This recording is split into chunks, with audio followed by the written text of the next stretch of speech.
in this set. And Carlsen keeping the speed, keeping the clock advantage, a massive part of his match strategy so far. It's paid off. Barring one blunder at the beginning of set 2, Carlsen has been in great form. Firouzja, though, it's level terms. He needs to forget set 1. He needs to forget that last game where he ended up losing on board and clock. And he knows he still has time to strike. Controversial opinion, David.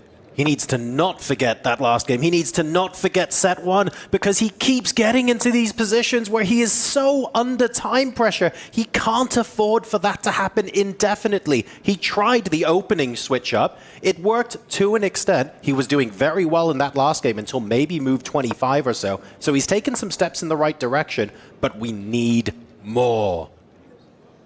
Another controversial opinion. The one game that Alireza won was Magnus's to give away. That was a one-move blunder that happened. Even in that one, Alireza really down on the clock. He finished it flawlessly. You know, regardless of that, it was incredible to watch the speed and the precision that he brought onto that one. But again, it came down to that one-move blunder.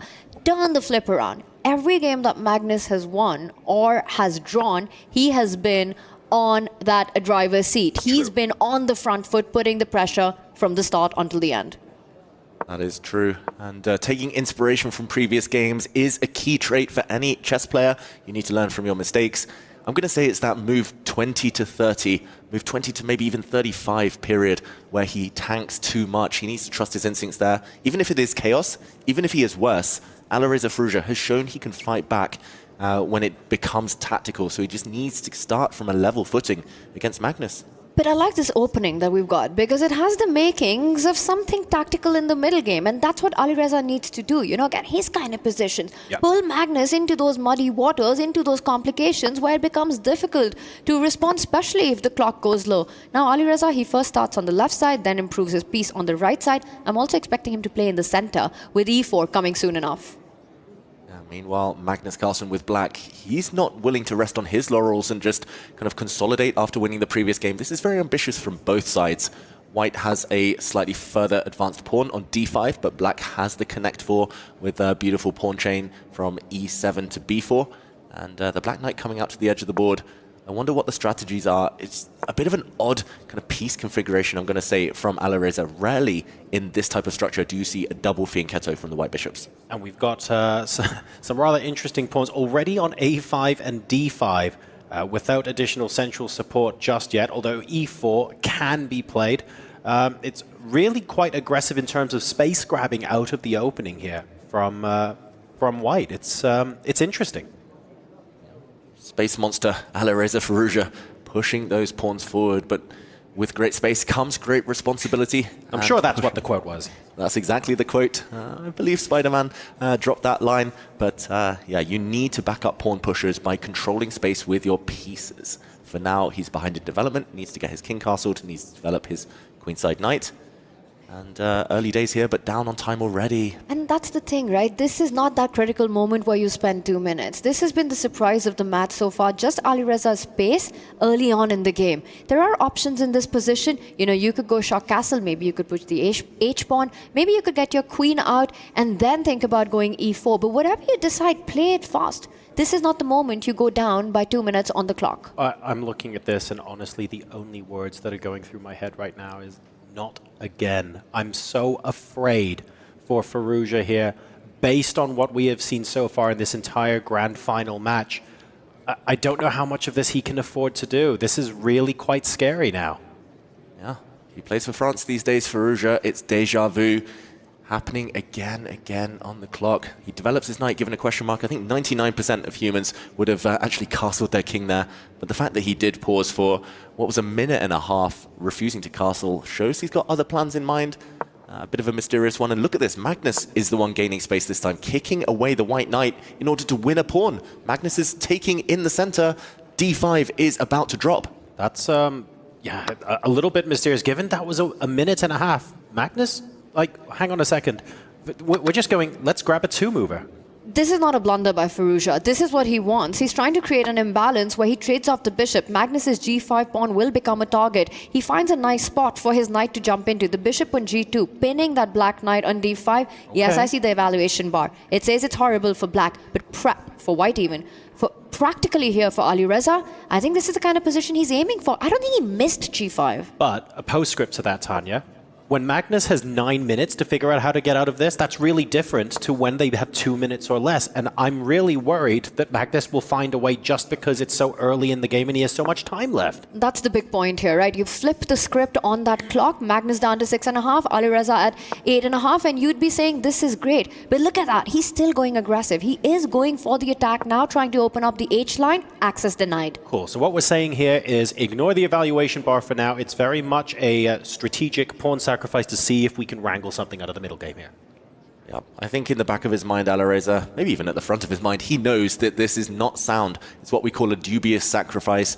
But sometimes in chess, these types of gambits, they do pay off. It's all about the mindset, all about trying to unsettle your opponents. And Magnus, these days, the Magnus iteration of 2025, prefers to sacrifice pawns rather than take pawns. So I do understand his mindset here, Firouzja, but the white king about to castle, he still needs some real action. Not too many pieces can go towards the black king for now. That's the big issue. And again, the clock just compounding that. And that's a fantastic move by Magnus, you know, g4, just making sure that no open lines, open diagonals, weaknesses are given, and just keeping everything under control. Not a single pawn trade, which means not a single file allowed for the rook into an attack. Look at the body language. Look at the facial expression. Look at the clock. I feel like g4 here at the end of this continuation might be what Firouzja missed. Possible. Or at least underestimated. Maybe he just assumed he could blow open the king side there, go for the black king. Yeah, because if the rook was still on a8, for example, a knight jumping into f4 creates all sorts of fun problems. You can see that with one more tempo, white creates all sorts of issues for black. But will that ever come? Because Magnus is one move away from creating issues of his own, right? Knight coming on to c3, the central pawn, he's up one, start moving up the board, kicking out Firouzja's pieces, that knight on c4. Right. And it might be Alireza on the defense and down a pawn.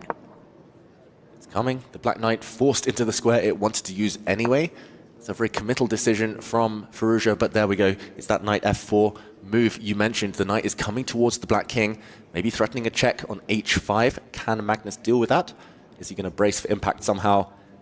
At least creating something for Firouzja. I like this last move, this last idea from him. I do, and I think the evaluation bar in this position is a little deceptive. From a practical perspective, you're black, your pawn on g4, king out at g7. You know, the white knight about to swoop to h5, jump over, and then the queen coming to that h6 square. It can start feeling scary, but Magnus completely ignores it. He literally doesn't care. It's really quite worrying. You've played the knight h5 check, and you're going, hang on a second, where are the entry squares for the queen? Could the king even come up to g6 to prevent the queen from coming up? And who wants to play that kind of move in that sort of uncomfortable position? Definitely far from over this, and the eval bar does not tell even a quarter of the story here. The degree of discomfort in the black camp right now is immense. Yeah, in the meantime, Firouzja continues to think, continues to tank. He needs to get his rooks into the action. Without the rooks, you might not attack. White's bishop is never really joining in, blocked by its own pawn. And Magnus has a total clamp over the dark squares. So strategically, black is just winning. Pawn up and the bind. Firouzja needs to deliver checkmate if he's going to save this game. What's the wild idea then? Like, are we talking like queen up to d3, king d2 to bring the other rook across? Like, what's the wild, weird anti-positional idea that actually gives us a reasonable chance here? That's the $250,000 question, right? Well, yeah. The 1,000-point question. And right now, the white knight jumping into the center. I still feel Firouzja's king is going to castle on the king side. Maybe he'll push the f-pawn to open up lines for the rook a bit later on. But still takes a while. And in the meantime, Magnus has a few moves. Will he develop black's bishop? At least not clear what Magnus is doing next. He's prevented any pawn pushes, Firouzja. So Magnus reduced to piece play. And not easy to bring out the black queen either. And I like this move by Alireza because it stops Magnus from getting his knight to the center of the board. Knight d4, not allowed anymore. Knight takes knight would win a pawn. And also, if you trade on Alireza's terms by capturing the knight on d5, I think he intends to capture with the pawn, opening up that E line to eventually get his rook into the game. So Magnus just keeping the tension there, pushes that E pawn forward. And now for Alireza, could he take on c3, double down on that d6 weakness? Because this last move leaves a backward pawn for Magnus Carlsen. Yeah, it looks really quite committal there because the pawn on d6 is permanently quite weak. But you have to remember, with the material advantage and the fact that Magnus has those knights so cemented, the knight on b5 is still helping to defend that pawn as well. Is it a long-term weakness? Absolutely. But I don't necessarily see how it's going to be targeted effectively. And Magnus is going to shut the door. He's going to shut the d-file by planting the black knight in the center of the board. So it's going to be very difficult to get at that backward pawn. I agree, long-term weakness. The problem is here, white's knight looks nice, but can be removed by bishop. Black's knight cannot be removed at all, and a shake of the head there from Firouzja. It's going to be very difficult now to break out and get any attack going. The white pieces have been forced into reverse gear. You mentioned earlier on, David, what, moves 20 to 35 are going to be critical? Well, let's have a quick glance at the clock. Let's check in with what the situation is. It's not as bad as it has been at some points in this match, but 6.5 minutes plays 3. I don't think anyone can realistically argue that's good either. Especially with no open lines on the board, especially if you're Alireza down a pawn, down a set in this match, you want about 7-8 minutes on the clock. You want to be the one ahead on it right now. Magnus, meanwhile, he's striking at the other pawn. He says, one's not enough, I'm coming for the one on a5 as well. Yep, Magnus wants to take on a5. In the meantime, Firouzja is hitting the g4 pawn. That's Magnus's only real weakness. If you defend it with a fellow pawn, I think Firouzja's intention is to blow the king side. He needs ways in towards the black king. Pawn to f3 is very likely on the agenda next, but Magnus will be looking to try and deal with that. Well, h5 would then leave a weakness on that square once trades happen after f3. Will Magnus go on the defense with his queen, or will he capture on a5? And I think if he does that, if you trade the a-pawn for the g-pawn, then it gets really complicated because your king on g7 is suddenly under fire. Firouzja. Nice. And he does take the a5 pawn, so allowing some counterplay, Magnus Carlsen. I think this is going to be a real exciting moment for Firouzja. At least he needs to just be taking on g4 immediately. Why else would you put your queen on d1? Why is he pausing? Take that pawn off the board. Suddenly white has access to some squares. There we go. It's a one pawn advantage still for Magnus Carlsen, but suddenly you could imagine the black king coming under some fire.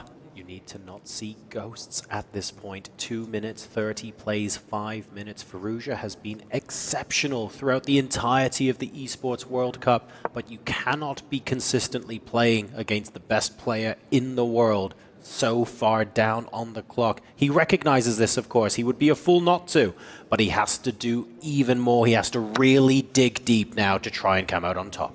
All right, but we're going to see some forcing moves, so hopefully he will play faster. And look at that, Magnus plays an unexpected move, and Firouzja ready with his response, comes back with the knight. Bishop takes pawn, hits that rook. Will we see some simplification? Magnus Carlsen would be very happy with that. That knight on d4, far better than Firouzja's bishop on g2 if knight takes bishop, queen takes knight was to happen. On the bright side, the white queen can at least finally get active. There is one check available for Firouzja. You still need to follow up. It's not going to be easy, but one active piece, then you can evacuate the white rook, get it out the way. This is, again, the best position he's had in a while, but he's just not trusting his instincts. There we go. It is a check. The black king runs. The rook does move. And Magnus still has some work to do. It's all about the black a-pawn, whether that's going to be quick enough to run down the board, or if Firouzja is able to create counterplay in time. Still up a pawn. I love where he's placed his bishop. Magnus Carlsen has, taking away all the jumping squares from that white knight. Firouzja now threatening a checkmate in one. Watch out, move that rook away or defend it. He moves it to the 7th rank, making sure that h7 also remains protected. The white bishop is so ineffective. It's just watching the action happen. There we go. It does retreat in the end. He's aiming to reposition it. I'm not sure exactly where. Maybe just on d3 as a defender. But Magnus getting closer and closer with his queenside play. So many problems to solve. I was even thinking about what would happen if white had to play king h2, with the idea of bringing the bishop up to h3 to, you know, trade a bad piece for a good one. But you can't do that because of knight f3 check. It's so frustrating to try and unbind yourself from this position. The queen on h6 stuck. The knight on e3 can't move forward. The bishop on f1, hard to imagine an active square here. Yes, you can go up the board, but no diagonals to cover there. The rook on a1 stopping the a pawn from moving forward. Looks like paralysis for the white pieces in this position. Magnus makes an inaccuracy, but I think you take that, chuck it out of the window. It's just a move, passing the ball to Firouzja, knowing that he's reaching the 1 minute mark. Yeah, unless we see a massive swing in eval, let's ignore those board annotations for now. That question mark, definitely because Magnus is playing quick moves for now. Good enough moves. We would call them the 80% type of moves where it might not be the best, but it's good enough not to change the eval at all. And he's only going to wait until Firouzja's down to that 30-second mark again before changing the pace. The black rook retreating again, not creating any damage. He's just passing the ball back to Firouzja, and the red appears. It's bullet time. It's bullet time, and Magnus has an idea. That rook could transfer itself to that left flank behind the a-pawn and start pushing it, which is why Firouzja was forced to bring back the queen, attacking that f6 pawn. Magnus does not repeat this. He's not going to bring his rook back. Whoa, he's sacrificing the f6 pawn. He knows he can get the queens off the board. Next move, Magnus Carlsen, he's going to swing the black queen across to g7 in front of his own king. He's going to go for the trade. And Firouzja, if the queens disappear, it's all about the black a-pawn. 40 seconds, though. He needs to decide. Queen's off the board or on the board. Just make a move. But how do you decide? Both are equally bad. Also, you've got no time. Alireza Firouzja frozen with no good options on the board. He jumps in with a knight. Magnus, he can trade. And look at Alireza. It's almost like he's giving up. Looks so frustrated. I've never seen him look this helpless, Alireza, on the camera. He can give a check with his bishop. He drops his queen and he drops his queen, Alireza Firouzja. It's a simple knight fork to end that game. The writing was on the wall anyway, but Magnus Carlsen takes the win. He's so close now. A blunder ends game number 3, but not for the first time in this match. 4 minutes versus 1 minute. The clock tells all. Time trouble seems to be reigning supreme in this grand final. Magnus Carlsen is now potentially a game away from winning the